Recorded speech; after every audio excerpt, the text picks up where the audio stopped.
Si tout le monde était d'accord, cette émission n'existerait pas. Bonsoir à tous, bienvenue sur le plateau de Ça se débat, saison 1, épisode 55. 55 comme le numéro de l'Élysée, situé au numéro 55, rue du Faubourg Saint-Honoré à Paris. Pas sûr que ce numéro fétiche pour certains et porter chance au président de la République. Si tout le monde était d'accord, cette émission n'existerait pas. Nous donnons ici la parole à Rost et à Renaud Camus. Nous donnons la parole à Nili Kupfer-Naouri et Claude Siard. Nous donnons la parole à Gérard Mordillat et Julien Rochdy. Nous donnons la parole à Amir Badran et à David Antonelli, à Yael Lerer et Meyer Habib. N'en déplaise à Raphaël Amselem qui snob cette émission et nous attaque ensuite à la radio. Cessez de nous snobber et venez débattre, Raphaël. Venez débattre au lieu de distribuer vos certificats de bien-pensance. i24 News est une chaîne pluraliste, non communautaire.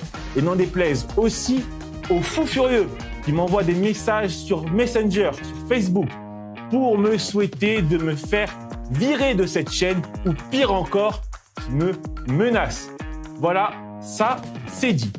Au sommaire de l'émission ce soir, Donald Trump serait désormais enclin à une action militaire contre l'Iran après l'annulation des négociations entre Téhéran et Washington. Sommes-nous au bord d'une guerre régionale?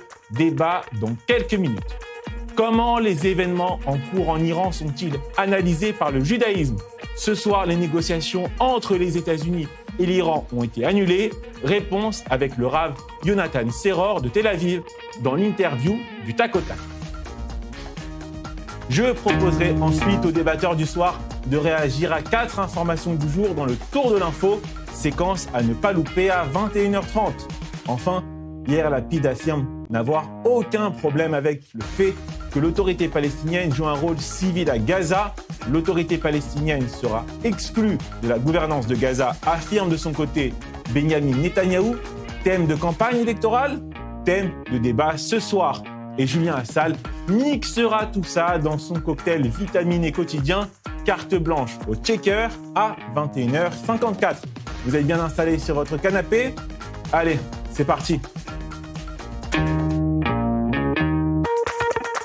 Ça se débat, saison 1, épisode 55, en compagnie de Nathanaël Slama. Bonsoir Nathanaël. Bonsoir Raphaël, comment allez-vous? C'était un point que je voulais faire au début de cette émission parce que je reçois des menaces et je reçois aussi des messages de gens qui me disent qu'ils souhaitent que je me fasse virer de cette chaîne. Et on se fait même attaquer par des éditorialistes de la bien-pensance sur une radio communautaire.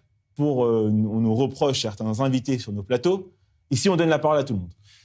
On est là pour discuter, on est là pour parler, même si on n'est pas d'accord. Et après, c'est à chacun de se faire son opinion et de rentrer chez soi et de prendre chacun ses propres initiatives à la fin. Nous sommes dans un pays libre. Nous avons la liberté d'expression et nous devons être contents de ça. Juste pour un petit mot, demain soir, c'est la fête de Yitro. Donc, on a parlé du 55 Saint-Honoré, c'est le chiffre fétiche des Tunisiens. Donc, une bonne fête à tous les garçons pour la fête de Yitro demain soir.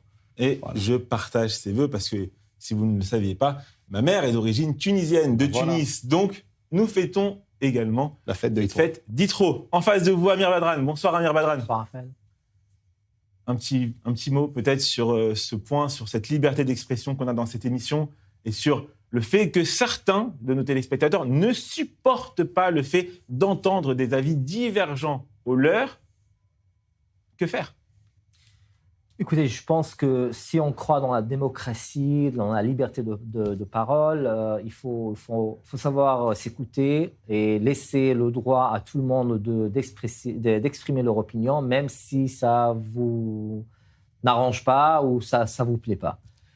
J'avoue qu'il n'est pas facile d'amener une voix différente sur ce plateau, même si je le fais depuis de longues années et je suis fier de le faire.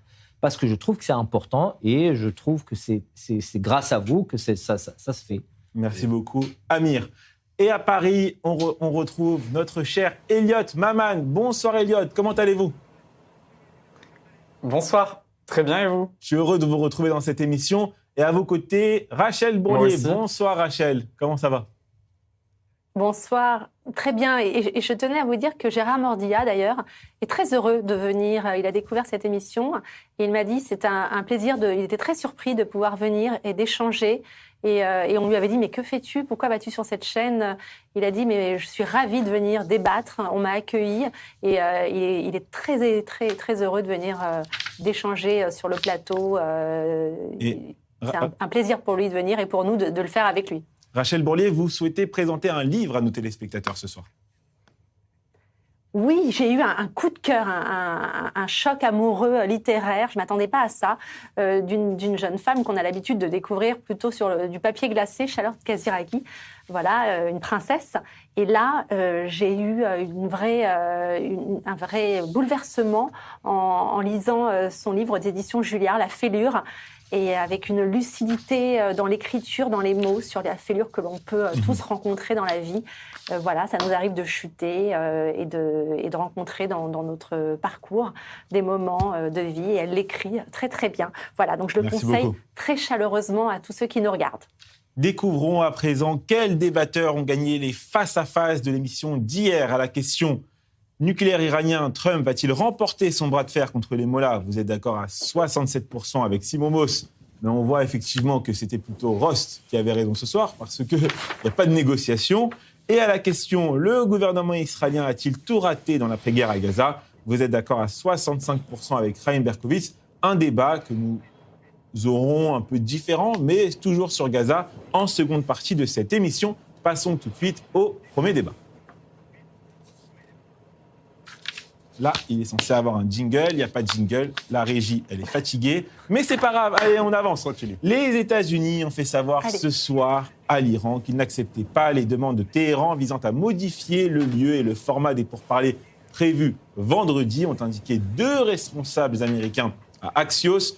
Donald Trump serait même enclin à une action militaire contre l'Iran. Ça, c'est une information de Reuters. Ce tremblement de terre a inspiré l'équipe de SAS Débat et nous avons posé 7 questions aux débatteurs du soir. Iran, États-Unis, sommes-nous au bord d'une guerre régionale ? Rachel Bourlier a répondu oui. Et Elliot Maman va tempérer sa réponse en répondant non. Ça se débat, saison 1, épisode 55, face à face numéro 1. J'espère que le jingle va partir.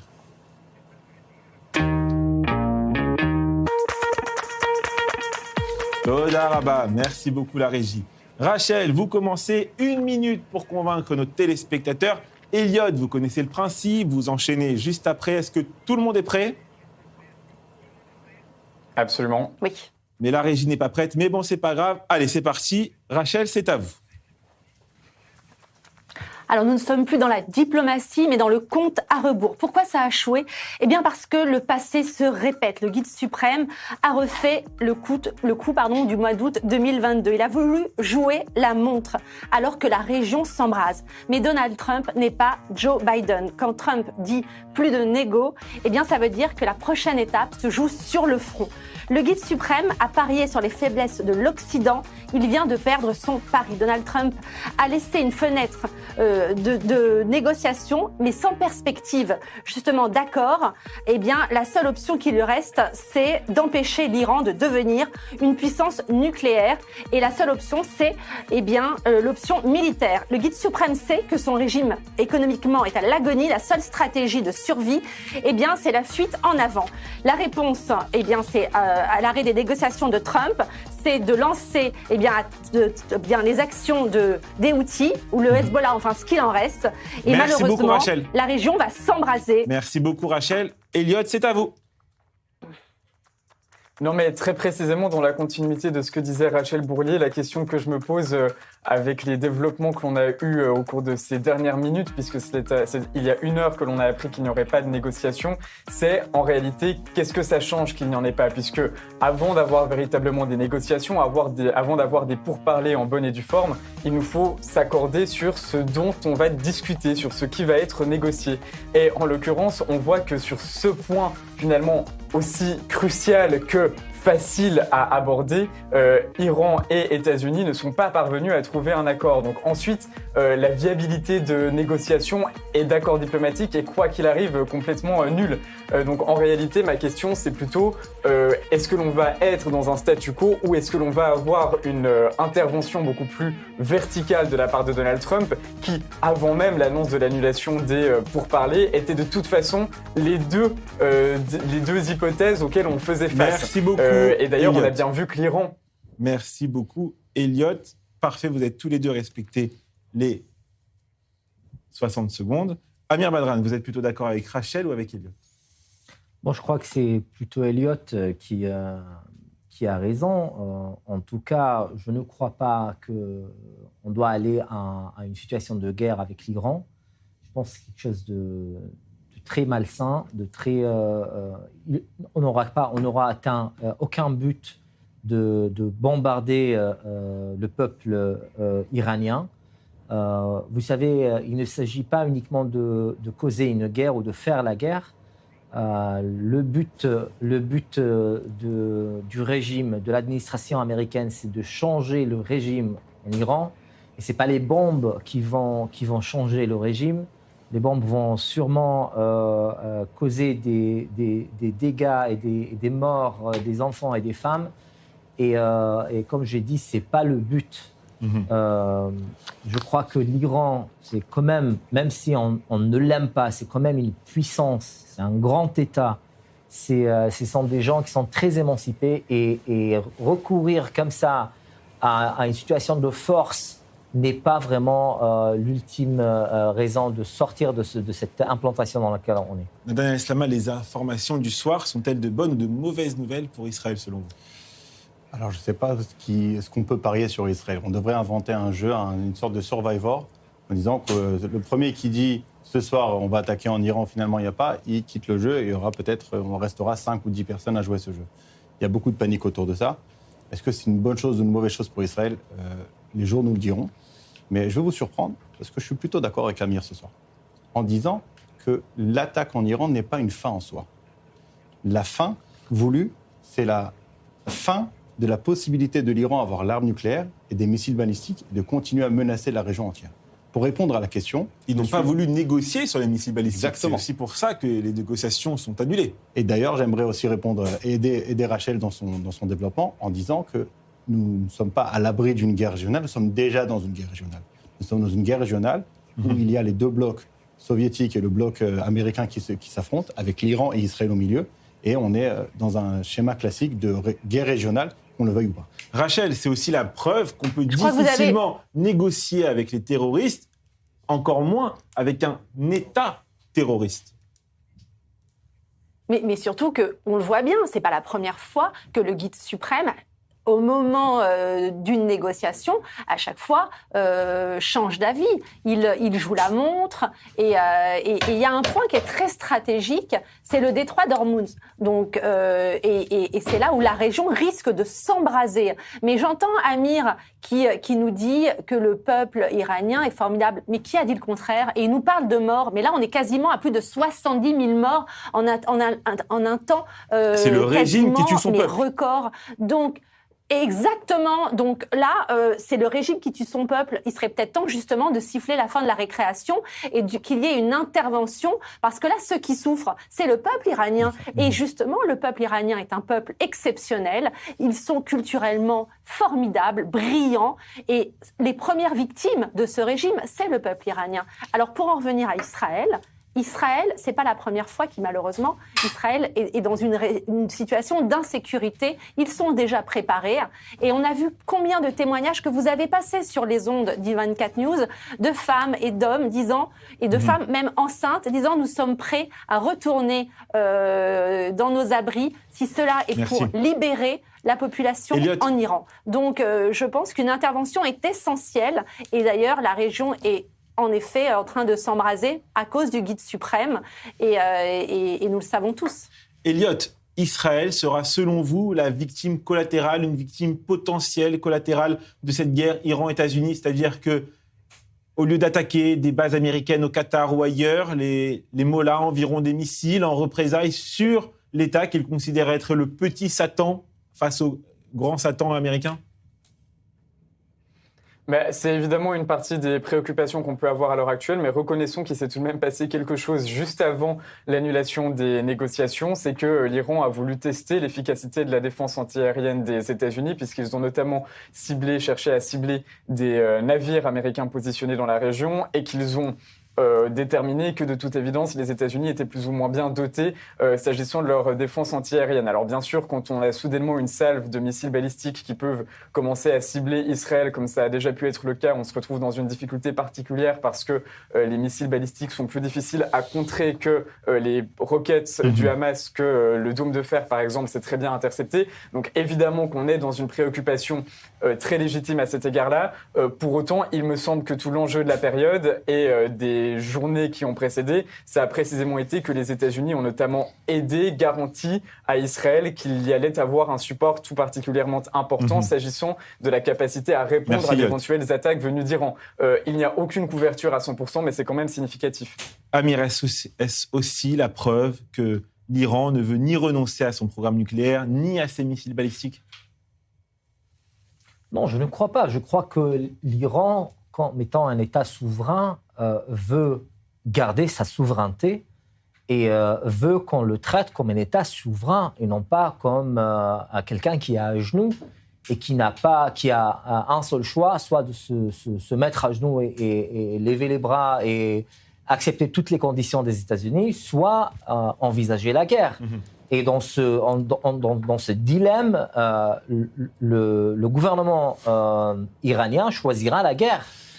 Non pas parce que lui, il veut faire la guerre, mais parce que les États-Unis sont en train de avoir le dos contre le mur, et de ce fait, on risque d'être dans une situation pareille. Ça me fait sourire quand je vous vois parler des Iraniens comme si c'était les petits bisounours dans le monde merveilleux de Mickey. Écoute, c'est un peuple, c'est à ses dirigeants, même qu'on l'aime. On ne parle pas du peuple, on parle pas du peuple, on parle du régime. Le régime investi pendant 30 ans. Pour l'instant, eux, ils ont choisi leurs représentants. Même qu'on ne les aime pas, c'est eux qui les ont choisis. Mais au final, ce régime est à l'agonie. Est à l'agonie. Mais le régime, pendant 30 ans, a investi... Vous pouvez dire qu'il est à l'agonie ou pas, mais c'est un régime qui a été élu par le peuple. Il faut le respecter. Attendez. Alors, vous parlez de l'Iran comme si c'était des petits bisounours malheureux, des schtroumpfs dans leur village. Non, ça fait 30 ans que ce régime-là s'investit dans le terrorisme dans le monde. Khamenei, c'est le grand Peut-être. Il a la même barbe. Peut-être. Et ça fait 30 ans qu'ils investissent dans le Hezbollah, dans le Hamas. Ils ont même fait un lien entre les sunnites et les chiites. Seulement, il n'y a que les Iraniens pour faire ça, justement pour détruire Israël. Donc, ils sont investis à les deux mains et les deux pieds dans la boue de la guerre. Vous ne pouvez pas dire que d'un coup, les États américains viennent leur faire la guerre. Merci. Alors, à tous les quatre. Dites pas que vous êtes poussés par la bonne volonté parce que vous craignez le peuple iranien. C'est pas le peuple, c'est le régime. On parle du régime, pas du peuple. Merci à tous les quatre pour ce premier débat passionnant. On va continuer de parler de l'Iran, mais cette fois de l'Iran et du judaïsme dans l'interview du Tac au Tac avec le rabbin Yonatan Seror.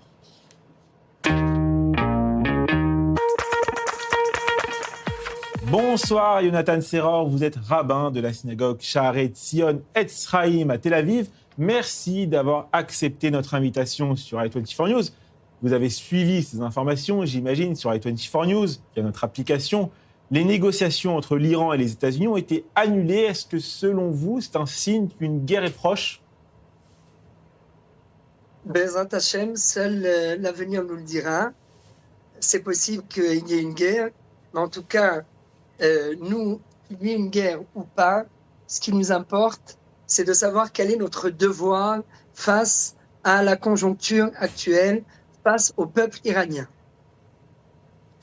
Yonatan Seror, vous avez récemment organisé un rassemblement à Tel Aviv en soutien aux manifestants iraniens. Pourquoi une telle initiative ? Eh bien parce que nous, le peuple juif, nous sommes les détenteurs de la justice. On a lu la semaine dernière la paracha de Béchalach, la fin de la sortie d'Égypte. Cette semaine, on va lire la paracha des 10 commandements. Et le point commun entre ces deux parachiotes, eh bien, c'est le message que la Torah tente de nous transmettre, qui est un message de justice. Le peuple juif est le peuple qui détient qui est la source en fait de la justice et de la morale universelle. Toute l'humanité a hérité de cette justice et c'est ce qu'on apprend des dix plaies, comme quoi les dix plaies, ce n'est pas une punition, ce n'est pas une vengeance, mais il y a là un message très très fort, un message moral qui vient nous dire qu'aucune puissance, aucune autorité n'a le droit de nier la dignité et la liberté de l'homme. La justice est plus forte que la tyrannie, plus forte que Pharaon, plus forte que tous nos oppresseurs. Et ce message de liberté, eh bien, il a été gravé pour l'éternité dans les 10 commandements. Jonathan Seror, quels sont les liens historiques, bibliques entre le peuple juif et le peuple iranien, le peuple perse?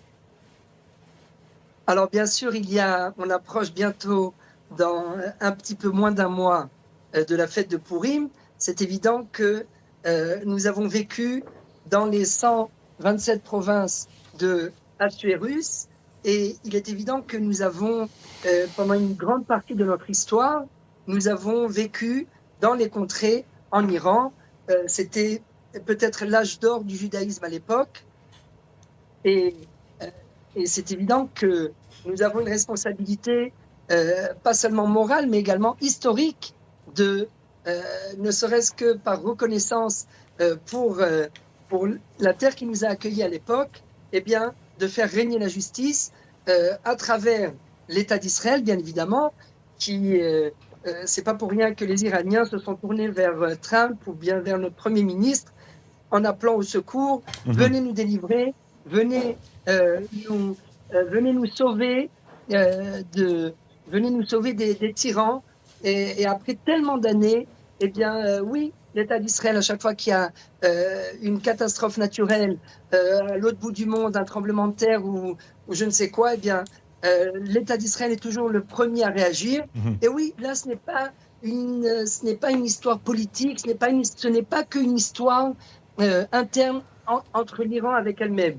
Mais c'est un phénomène, phénomène mondial. Mais Jonathan Seror, est-ce qu'Israël doit prendre un risque pour la sécurité de sa propre population face aux missiles iraniens pour sauver le peuple et les manifestants qui s'opposent à ce régime? C'est un vrai dilemme, c'est une vraie question. On sait qu'il y a eu des morts lors de la guerre des 12 jours, il y a quelques mois. Tout à fait. Tout d'abord, il y a eu, à ce qui paraît, on arrive maintenant à 50 000 morts. Et regardez comment le monde ne dit pas un mot. Quand nous, on s'est défendus depuis le 7 octobre, parce qu'on a été attaqué par les marchimam, le Hamas, eh bien, le monde entier s'est tourné vers nous et tout le monde a dit oui, vous faites un génocide, vous êtes des meurtriers. Alors que là, il y a 50 000 personnes qui ont été massacrées et personne ne bouge. C'est un scandale. Ça prouve à quel point le monde et le peuple juif, ils n'aiment nous voir que quand on est des victimes, mais ils ne sont pas capables de nous voir nous défendre. Alors, à plus forte raison, que quand ils voient qu'on va défendre les autres, eh bien, pour eux, c'est incompatible. Mais oui, Baruch Hashem, aujourd'hui, après 2000 ans d'exil, eh bien, Baruch Hashem, d'abord, nous sommes l'État le plus fort dans le Moyen-Orient et l'État qui amenons l'équilibre au sein du Moyen-Orient. Et oui, nous avons une responsabilité par rapport aussi à l'Iran, parce que c'est évident. C'est pas seulement par rapport pour leur bien-être et pour la morale mondiale. C'est aussi parce que il y a nous aussi, il vaut mieux qu'on essaie de freiner, comme on l'a fait il y a pas si longtemps avec la bombe nucléaire que l'Iran essaye de mettre en place. Merci. À la fois pour eux, mais également pour nous. Et donc, on appelle, Bezrat Hashem, on appelle tout le monde à venir nous rejoindre sur le Kikar Habima samedi soir pour dire voilà, que la liberté, eh bien, ce n'est pas un luxe, c'est un droit. Et nous appelons tout le public français à venir nous rejoindre et à venir manifester dans la rue parce que lorsque la liberté elle est piétinée, bien quelque part, c'est toute l'humanité qui est atteinte partout. Merci beaucoup, Rav Jonathan Seror, d'avoir accepté notre invitation ce soir sur i24 News. Nathanaël Sama, une réaction rapide à ce que vous venez d'entendre? Toujours, ça fait plaisir d'entendre le Rav parler. Juste une petite remarque. Pendant la guerre des 12 jours, nous avons fait, avec les enfants dans la rue, on s'est réunis pour faire des teilim, pour faire des prières, demander à ce que Hachem nous protège. On a vraiment senti cette protection. Et c'est le lien qu'on peut faire avec Purim. Que Mordechai, au moment, juste après avoir entendu la sentence contre les Juifs, il a pris tous les Juifs, il leur a demandé de prier. Et c'est peut-être le moment, aujourd'hui, à l'aube d'une attaque sûrement imminente, de vraiment demander la miséricorde céleste envers son peuple, de comprendre le rôle que Israël fait dans le monde. Le Rav Seror l'a fait très bien en exposant ça de façon très claire. Et un petit mot pour rigoler, on voit que Haman, et c'est des lettres très proches de Haminaï, et au final, on est toujours face au même défi, c'est juste les noms qui changent et les dates qui avancent. Merci à tous pour cette première partie consacrée à l'Iran. Il est l'heure de marquer une courte page de pub. Je vous prie de m'excuser pour les quelques problèmes techniques au début de l'émission. Ça arrive malheureusement. À tout de suite sur i24 News.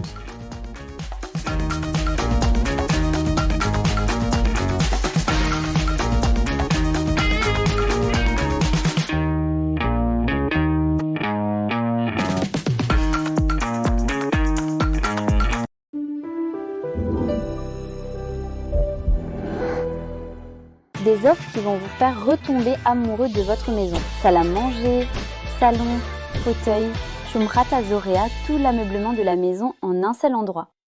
Israël Bonds soutient Israël depuis 1951, lorsque la guerre contre le Hamas a éclaté. Les Israël Bonds ont répondu à l'appel, prouvant qu'ils sont beaucoup plus qu'un investissement. Ils sont un soutien essentiel. Les Israël Bonds sont des obligations émises par l'État d'Israël.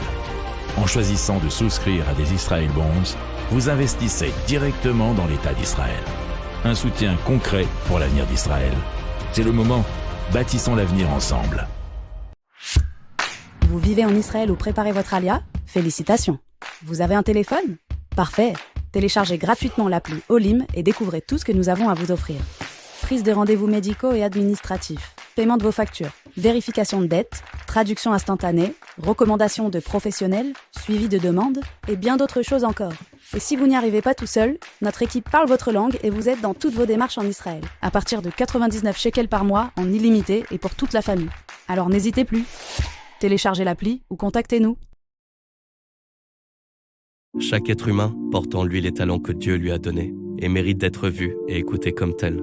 Chez Optical Center, bien voir c'est privilégier ce qui nous unit. Et bien entendre nous amène à bien nous entendre pour construire des relations de confiance. Ensemble, continuons à bâtir une humanité plus solidaire, capable chaque jour de voir le beau et d'entendre le bien en chacun. Les équipes du Magen David Adom sauvent des vies. Ambulance, unité mobile, don du sang, secouristes. Ils sont sur tous les fronts, pour tous, sans distinction. En cette fin d'année, votre don peut tout changer. En France, chaque euro compte et chaque don renforce la capacité du MDA à intervenir plus vite, plus loin, plus fort. Cette année, faites un geste qui sauve. Soutenez le Magen David Adom. Parce que sauver une vie, c'est sauver un monde entier. Certains achètent un bien, nous détectons les opportunités. David Jamy Group, l'expérience au service de ceux qui veulent investir autrement. Aujourd'hui, Dubaï explose. Croissance exceptionnelle, fiscalité avantageuse, sécurité incomparable et une rentabilité unique au monde. Entourés des meilleurs experts, nous chassons sur place et à vos côtés les opportunités les plus prometteuses. À Dubaï, mais aussi à Miami, Tel Aviv et Paris. Vous voulez investir intelligemment ?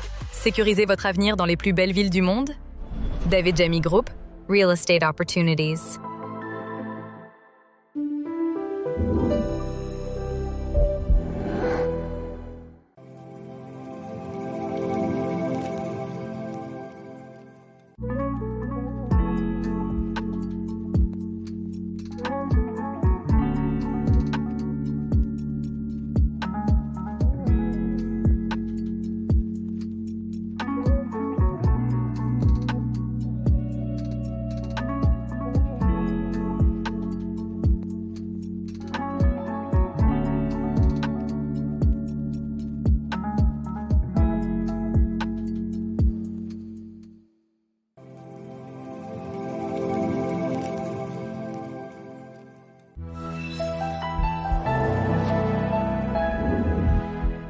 Le grand oral sur i24 News, c'est chaque lundi à 21h30.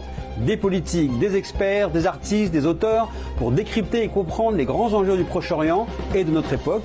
Ils sont mes invités pour ce grand oral sans détour et sans langue de bois, à lundi sur i24 News.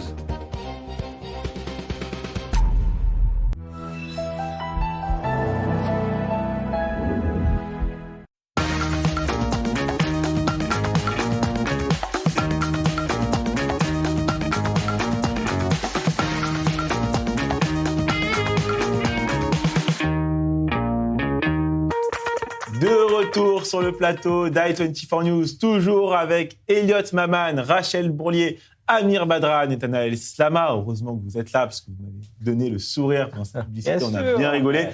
Passons tout de suite, tous les quatre, si vous le voulez bien, au tour de l'info.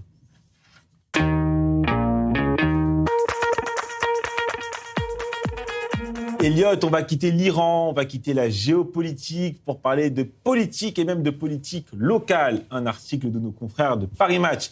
La course pour la mairie de Paris est lancée. Ce lundi 2 février, un nouveau sondage réalisé par l'Institut Cluster 17 pour Politico rebat les cartes de la campagne parisienne. Pour la première fois, Sarah Knafo atteint les 10% d'intention de vote, soit le seuil nécessaire pour se maintenir au second tour, un score potentiel ouvrant la perspective d'une quinquangulaire. Oui, ça existe bien, quinquangulaire en mars prochain. Est-ce que ce scrutin parisien vous passionne, Elliot Maman ?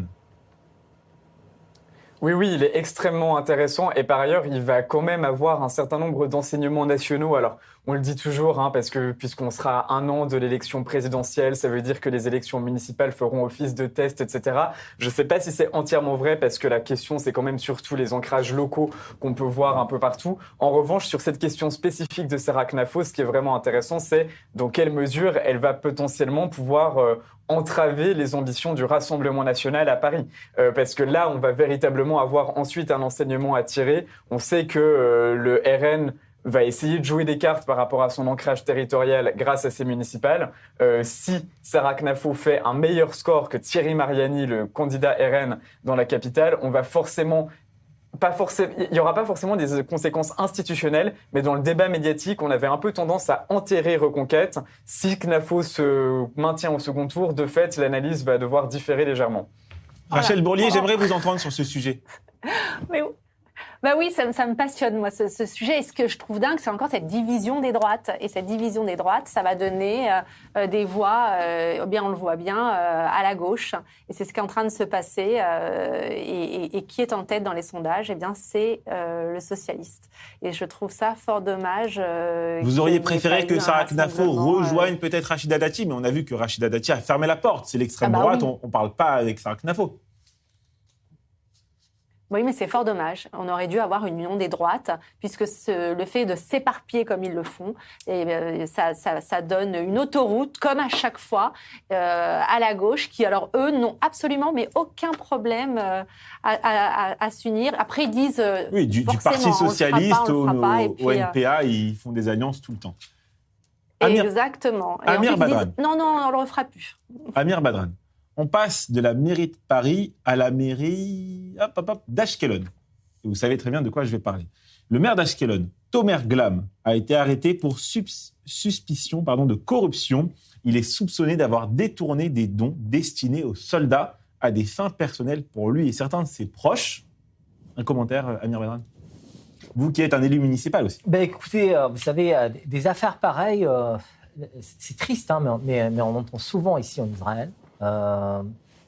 Et c'est encore plus triste quand vous pensez que c'est quand même... ça se joue un peu sur les émotions, parce qu'on est en train de parler d'un tournement de fond qui, normalement, devait être pour une cause qui est une cause, disons, suprême, une cause qui dit, voilà, normalement, c'est fait pour nos gars qui risquent leur vie pour nous défendre. Mais j'avoue, et c'est triste, je le répète, qu'on est en train de vivre ça d'une manière tellement renouvelable qu'on n'est plus choqué. Et c'est triste. Nathanaël, un commentaire ?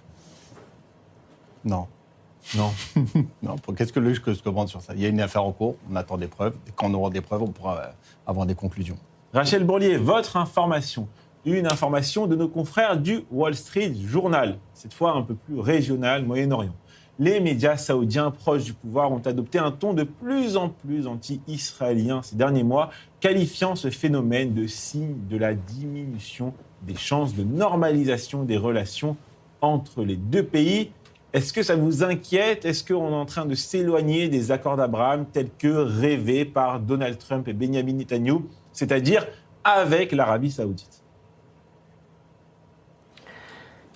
Alors avant le 7 octobre, il y avait une normalisation qui était prévue entre l'Arabie saoudite et Israël. Et malheureusement, ça a plongé toute la région dans le chaos. Et l'Arabie saoudite s'est plus éloignée d'Israël et rapprochée d'Ankara et de Doha. Et c'est vrai que MBS fait des grands sourires quand il va à Washington. Et malheureusement, on ne construit pas une maison sur un terrain glissant.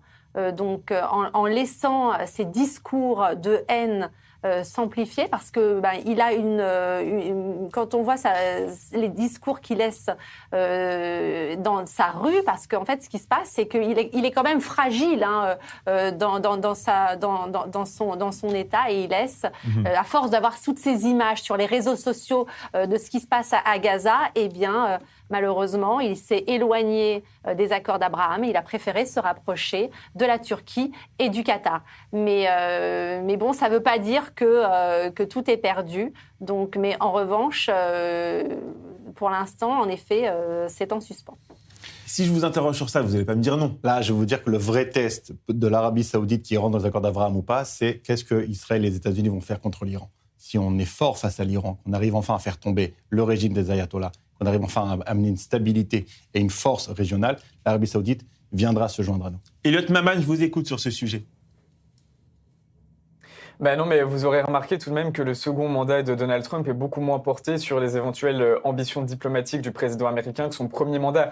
Les accords d'Abraham s'inscrivaient dans une espèce de philosophie plus ou moins néoconservatrice qui n'était pas vraiment révolutionnaire par rapport à l'architecture du parti républicain historique, puisqu'il s'agissait en gros d'estimer qu'il y avait des points moraux que les États-Unis pouvaient faire avancer un peu partout dans le monde. Là, son second mandat, on est un peu moins sur la morale et beaucoup plus sur l'économie.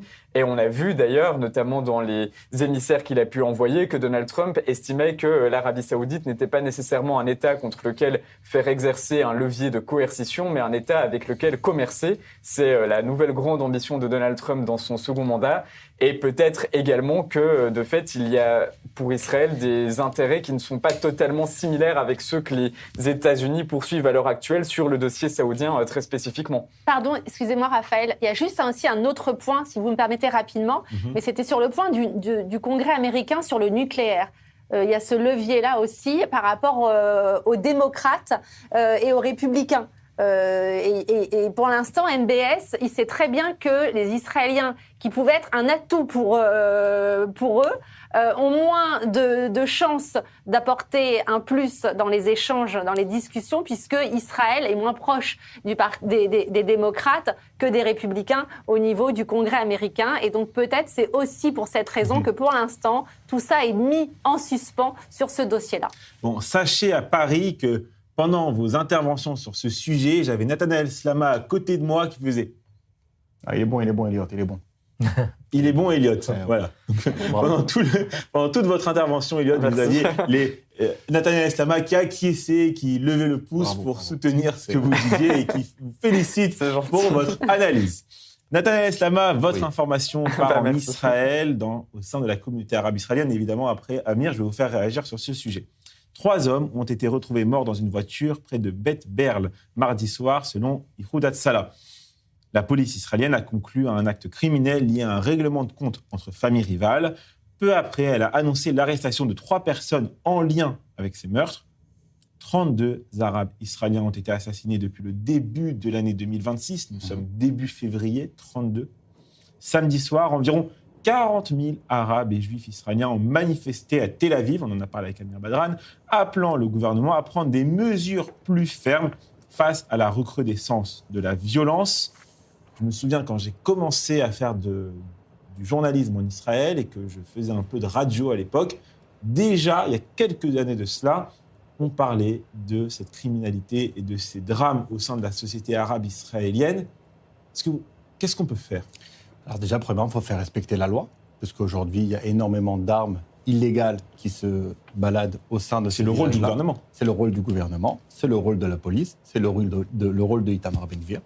Et non seulement il faut faire respecter la loi, mais quand le projet est de mettre des commissariats dans ces villages, quand le projet est de faire rentrer des policiers dans ces villes, de commencer à mettre une souveraineté totale, c'est-à-dire que ce soit sur l'aspect juridique ou sur l'aspect criminel, il faut laisser les forces de l'ordre faire leur travail, et comme il faut, et pas sortir après dans les médias à la moindre petite opération que Ben-Gvir va faire à Tarabin ou va faire à Rahat, dire oui, c'est politique, c'est parce que c'est bientôt les élections.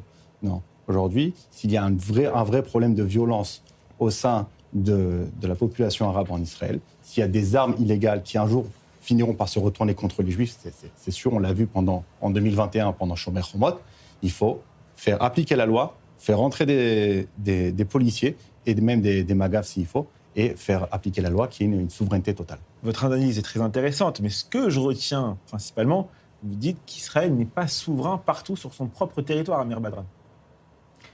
Je crois que c'est le gouvernement qui ne fait absolument rien, qui a complètement échoué à travers Ben-Gvir, qui est en fait chargé, responsable de ce portefeuille qui s'appelle la police nationale. Vous savez, on a en moyenne, cette année, un meurtre par jour, oui, en moyenne. C'est ça. Et c'est des chiffres astronomiques terribles. Et qu'est-ce qu'ils attendent ? Mais c'est pas Ben-Gvir qui va Mais qu'est-ce qu'ils attendent ? D'abord, il devait poser les clés et partir. Pourquoi ? Premièrement. Et pourquoi ? Parce que c'est un échouement. Il a échoué. C'est un échec. Il a échoué pendant 3 années. Ok. Il n'a rien fait. Vous faites quoi à la place ? Le crime ne cesse d'augmenter. De 2. Vous faites quoi à la place ? Justement, il y avait un plan quinquennal qui était mis en place, qui a déjà montré son efficacité parce qu'il a fait baisser de 16% le taux de crime au sein de la communauté arabe lors du gouvernement du changement, Mimchel et Hashinoui, qui avait avant... Cet argent-là qui est arrivé dans les municipalités pour après financer des organisations terroristes. Non, écoutez, là vous mélangez les choses. Vous mélangez les choses. Ce plan-là qui était impliqué, c'est Ben-Gvir qui l'a annulé. Il n'a rien posé à la place. Et au contraire, ce qu'on a remarqué il y a 2 mois d'aujourd'hui, c'est qu'une autre ministre qui s'appelle Maï Golan, qui, elle, de son côté, elle enlève des budgets qui étaient censés aller à l'éducation formelle et informelle dans la communauté arabe pour les donner au Shabak. Je vous dis que ce gouvernement qui a complètement échoué à se battre contre la violence et le crime, et en même temps, il accélère ses vengeances envers cette société. Il n'y a pas moins d'armes chez les Juifs que chez les Arabes, et pourtant il y a beaucoup plus de morts chez les Arabes que chez les Juifs. Il y a beaucoup de Juifs qui sont armés, il n'y a pas autant de violence. Des soldats, des casernes de l'armée israélienne. Des civils armés. Vous imaginez que 60% de cette arme illégale, sa source est chez l'armée. La première chose à faire, l'armée israélienne. La première chose à faire, c'est de désarmer. L'armée n'est pas capable de garder ses désarmer les Arabes en Israël. Merci beaucoup. Je n'ai aucun problème avec le fait que l'autorité palestinienne traite les affaires civiles. Cette déclaration est signée Yair Lapid. Le chef de l'opposition parle évidemment de Gaza. Cette affirmation a inspiré cette question à l'équipe de Ça se débat et nous avons posé aux débatteurs du soir. L'autorité palestinienne est-elle légitime pour diriger Gaza ? Amir Badran a répondu oui. Nathanaël Slama a répondu non. Ça se débat, saison 1, épisode 55, face à face numéro 1, c'est parti. Oui, face à face numéro 2, exactement. Amir, vous commencez 1 minute pour convaincre nos téléspectateurs. Nathanaël, vous connaissez la chanson. Tout le monde est prêt ? Oui. Amir, c'est à vous. L'autorité palestinienne est la seule entité légitime pour diriger le peuple palestinien sur l'ensemble des territoires palestiniens, entre autres à Gaza. L'autorité palestinienne reflète à travers les élections, les résultats qui donnent aux Palestiniens le droit de choisir leurs représentants. Et c'est l'autorité palestinienne qui l'est, même si ces élections ont eu lieu il y a longtemps. Elle a un statut d'un État observateur à l'ONU, et en même temps, elle a des ambassades dans le monde entier. En plus, le gouvernement israélien, même l'actuel, exerce quotidiennement une coordination sécuritaire et des transferts de fonds avec cette même autorité palestinienne. Même si cela s'est fait dans un style « je t'aime, moi non plus ». Alors, toutes les tentatives de la part d'Israël et des Américains d'imposer une direction extérieure, étrangère à Gaza ont échoué et il n'y aura que l'autorité palestinienne qui représentera le peuple palestinien. Il n'y a rien à dire, il est quand même brillant, Amir Badran. Allez, à vous. La boucle infernale, interminable. Fatah, Hamas, roquette, guerre. Fatah, Hamas, roquette, guerre. Il faut fermer cette boucle interminable. Le seul sort que nous pouvons donner aux Gazaouis, c'est l'exil de gré ou de force. Il n'y a plus d'autre solution. La solution des deux États, l'autorité palestinienne qui incarne cette solution-là, il n'est pas une solution. Parce que les Arabes, depuis 1947, n'acceptent pas les deux États puisqu'ils n'acceptent pas l'État d'Israël. Donc, aujourd'hui, même si vous appelez ça avec un autre nom, vous allez dire l'autorité palestinienne ou n'importe quoi, au final, c'est 85% de la population qui soutient les actions du 7 octobre, qui sont contre le peuple juif, contre Israël, qui n'ont qu'une seule volonté, qu'un seul but, c'est de tuer un maximum de juifs avec plusieurs chemins différents. Donc, vous pouvez appeler ça comme vous voulez. Le seul sort qui doit s'amener pour les Gazaouis, c'est l'exil. Aucune autre chose. Merci à tous les deux pour ce face-à-face, honnêtement, de très haut niveau. Rachel Bourlier, vous êtes plutôt d'accord avec Amir Badran ou avec Nathanaël Slama ? Bah écoutez, là, je vais vous surprendre, mais je vais être plutôt d'accord avec... oui, mais alors, plus avec Amir, parce que bien évidemment qu'il faudrait un interlocuteur, il faut parler avec les Palestiniens, mais en ce qui me concerne, je vais vous dire qu'il faut totalement réformer l'autorité palestinienne et il faut bien évidemment démilitariser complètement le Hamas. Mais il faut bien sûr parler avec les Palestiniens, mais il ne faut surtout pas qu'il y ait un Oslo numéro 2. Parce que sinon, c'est de la politique fiction si on garde les mêmes et qu'on recommence. Donc il faut recommencer avec une autorité palestinienne réformée. Et même Yair Lapid, qui est, on va dire, le plus modéré, le dit lui-même, il faut une autorité palestinienne qui change et qui soit restructurée avec soit les Égyptiens, soit avec les Américains, mais qui soit bien évidemment encadré et d'une manière très très stricte parce qu'on ne peut pas, Israël ne peut pas se permettre un nouveau 7 octobre. Elliot Maman, la sécurité avant toute chose en Israël. Elliot, si ce n'est ni l'autorité palestinienne ni le Hamas qui dirige Gaza, à qui pensez-vous pour ce rôle qui s'annonce tout de même décisif ? Non, mais c'est en effet toute la difficulté actuelle. Et d'ailleurs, l'administration Biden, on s'entend, avait évoqué la possibilité de revitaliser et de modifier la composition de l'autorité palestinienne. Et on comprend qu'en effet, c'est l'équation, c'est la grande difficulté de l'équation actuelle. C'est qui pourrait être légitime pour réinsuffler un nouveau vent politique et une nouvelle composition à l'autorité palestinienne. La seule raison pour laquelle on conserve Mahmoud Abbas à l'heure actuelle, c'est parce qu'en effet, on sait que s'il devait tomber, on se retrouverait à devoir discuter avec des terroristes et ça, aucune diplomatie occidentale ne l'accepte. Pour autant, il ne représente pas véritablement sa population à l'heure actuelle. Ça, c'est quand même une première difficulté. Et deuxièmement, il y a un problème endémique par rapport à l'ambition idéologique de l'autorité palestinienne à l'heure actuelle. Donc je pense que la vraie difficulté, c'est quel acteur pourrait avoir la légitimité de proposer une solution viable qui permette aux deux populations concernées de vivre également, mais de manière séparée, sans contraindre personne à l'exil, je tiens tout de même à le préciser. Et la difficulté, c'est qu'il n'y a aucune diplomatie qui s'en donne véritablement la force à l'heure actuelle, et que d'ailleurs, si véritablement une diplomatie disait, écoutez, là, on va instaurer une administration qui va vous libéraliser, et que du moment que des mœurs libérales auront été insufflées, on pourra véritablement avoir des discussions par rapport à des élections démocratiques et libres, tout le monde crierait au néocolonialisme. Donc on est dans une tenaille, en effet, qui me semble assez inextricable, et je ne sais pas véritablement quelles sont les perspectives. Amir Badran, qu'est-ce qui pourrait empêcher que l'autorité palestinienne ne s'installe dans Gaza? Parce qu'on a vu le comité technocratique pour Gaza, c'est l'autorité palestinienne. On change un peu le nom, on met le même logo d'ailleurs, ce qui a énervé Benjamin Netanyahou. Et ensuite, en termes de composition et de personnalité, elles ne vont pas tomber du ciel. Elles viennent de l'autorité palestinienne, et peut-être même que certains membres du Hamas vont mettre un petit costard et vont dire, voilà, moi aussi, je suis le comité technocratique. On est d'accord?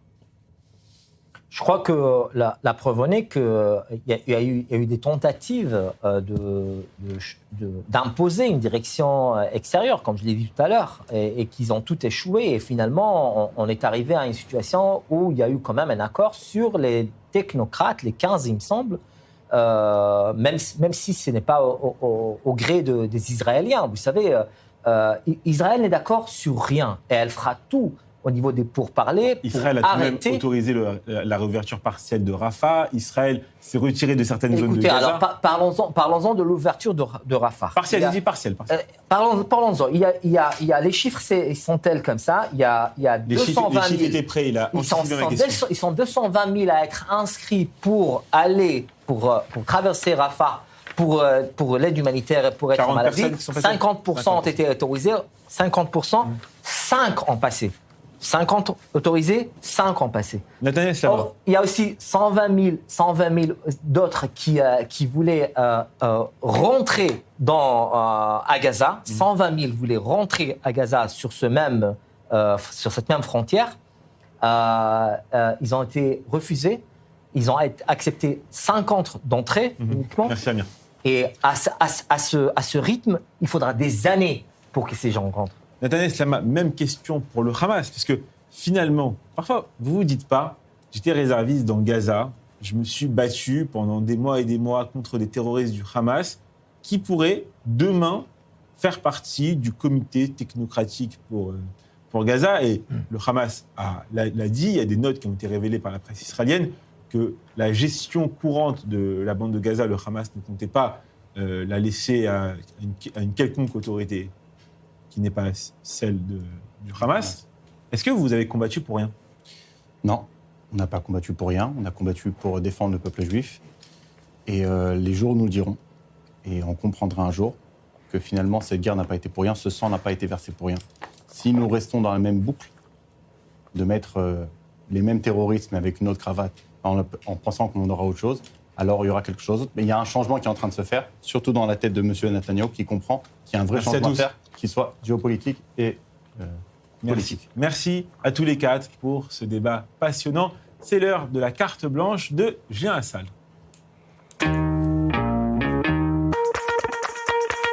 Et oui, bonsoir tout le monde. Allez Raphaël, aujourd'hui on est le 4 février, une date banale apparemment, sauf que ce jour-là, l'histoire s'est faite sans nous. Le 4 février 45, la conférence de Yalta, avec Staline, Roosevelt, Churchill aux commandes, qui se partageaient le monde sans demander notre avis. Et oui, la France n'était pas invitée.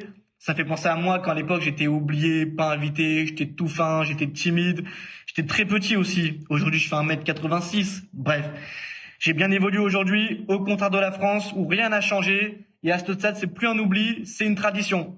Le 4 février 2004, c'est aussi le jour où Mark Zuckerberg lance Facebook et partage nos vies, mais lui, avec notre accord. D'ailleurs, si tu me cherches sur Facebook, Raphaël, tu vas me trouver 10 ans en arrière, en train de danser et faire du playback sur Bruno Mars et Michael Jackson. Et ce qui est fou, c'est qu'il y a 10 ans, j'ai la même coupe qu'aujourd'hui. Comme toi, Raphaël. En tout cas, personne ne savait que Facebook allait devenir une puissance mondiale. Et depuis, Facebook a filé à la télécommande de nos vies un algorithme qui te connaît mieux que ta mère. Au final, depuis Facebook, le monde n'est plus le même qu'avant, Raphaël. Moi, j'essaie de prendre le ton qui va avec cette phrase. Le monde devait être connecté. Au final, on est tous déconnectés de la réalité. Elle est très, très puissante, cette phrase. T'as vu ça? Je parle tout seul, il n'y a personne à ma droite. Bref, pour finir, merci et non merci à Marc pour tout ça. Mais je demande quand même, est-ce que la France sera invitée quelque part un jour ou si elle continuera juste à liker et à vivre la vie des autres? Et je vais m'arrêter là pour 2 raisons. D'une, j'ai l'impression de parler comme mon daron. Et de 2, je dois mettre des posts sur Insta, TikTok, aller liker, commenter pour booster mon algorithme. Ouais, très très grosse soirée en perspective, Raphaël. Allez, à demain. Merci beaucoup, Julien Lassalle, pour cette carte blanche. Ainsi s'achève cette émission. Merci à vous, Rachel Bourlier. Merci, Elliot Maman. Merci, Nathanaël Stama et Amir Madran. Tout de suite, le journal de 22h, présenté par Christopher Barolin.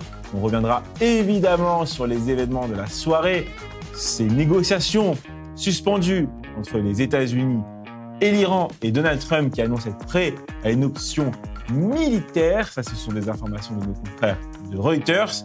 Et juste après, un numéro de Défense, notre émission préférée, présentée par Mathias Inbar. Nathanaël Stama adore Défense, n'est-ce pas? Je participe des fois à cette émission. Participer aussi à cette émission. Voilà. Bonne soirée à tous. Bonne soirée, chers téléspectateurs. Restez avec nous sur Attention News. On vous aime.